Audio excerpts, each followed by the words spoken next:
There's a particular kind of silence that follows people who have already been mourned. Remielle Dan died once. There's a woman in New Eridu who moves like light through fog. She appears at the edge of nightmare and offers riddles instead of answers. When someone reaches for her, she doesn't pull away. She leans in, soft voice, eyes warm, and says the words that makes the heart race. I'm curious. What does a nightmare mean to you? Somehow that gets my heart racing way more than Dan's partners ever could. And then she's gone. What remains is the contradiction. The same hands that once pushed back the darkness now freezes allies in place. The same voice that teases with affection has just stolen something irreplaceable. She leaves warmth in her wake and takes the thing that could save others. That is not a simple mess. It's a carefully constructed opposite.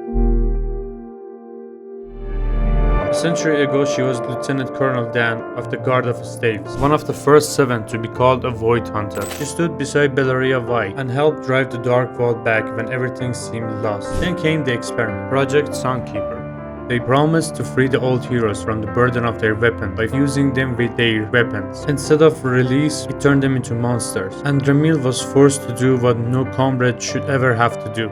She survived, but her friend did not. Or perhaps she did not survive at all. Time itself took her, holding her in status until the world she knew had become a stranger. When she awoke, she carried two impossible truths. She had killed the people she trusted the most, and the same corruption that claimed her friend is now growing inside her own body. To speak of either truth would be to invite pity, fear, or capture. So she learned to speak of nothing at all, or rather, to speak of everything except what mattered. She learned to smile. Unlike most agents, she was introduced with 2 different outfits, alongside the swimsuit, which I'm not gonna engage. Just look.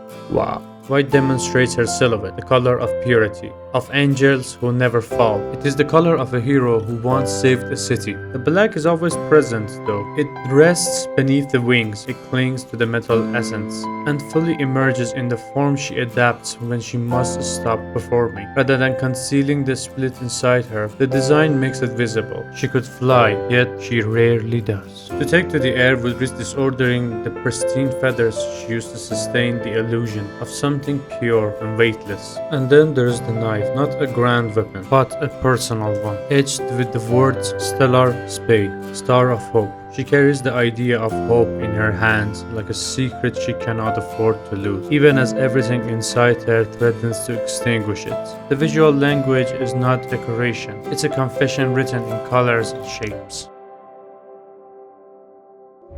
In my opinion, I think she uses 2 defense mechanisms in perfect harmony to keep herself intact. Now pause the video and comment those mechanisms if you think you actually know her. The first is reaction formation. When the truth is too heavy, the guilt of killing a friend, the terror of becoming the same monster, she doesn't retreat into silence. She overcorrects into opposite. She becomes warmer, more playful, more flirtatious than the moment requires. The greater the betrayal she has just committed, the more she offers the language of partnership. The performance is not dishonest in intentions. It's protective. If she can make others see only the light, perhaps she will not have to look at the darkness herself. The second is compartmentalization. She has divided herself into sealed rooms. In one room lives the legendary hero who once brought miracles. In the other lives the fugitive who must steal and petrify to survive. In third, locked away even from her own awareness when possible, lives the body that is slowly betraying her. These rooms do not speak to each other. That is the point. She can intervene to save someone she had just endangered, offer genuine remorse, and then disappear without contradiction. Because the remorse and the disappearance belong to different compartments.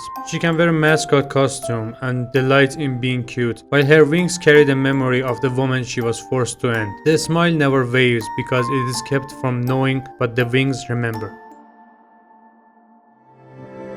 What remains when the defenses are understood is not a villain, nor a simple tragic figure, but a woman who has decided that the only way to keep going is becoming the opposite of everything she has lost. She reaches for the connection with the same hands that have learned to push people away at the last second. She offers mystery because the mystery is safer than the truth. She carries a knife named for hope, while her own body prepares to become the thing hope once had to destroy. In her presence, Faithen, and by extension Vi, are allowed to glimpse a reveal feel of transformation, an apology, a moment of genuine warmth that feels almost accidental. These cracks in her armor are the closest she comes to asking to be seen. And yet the armor remains, because to be fully seen would mean admitting the angel and the monster are the same person.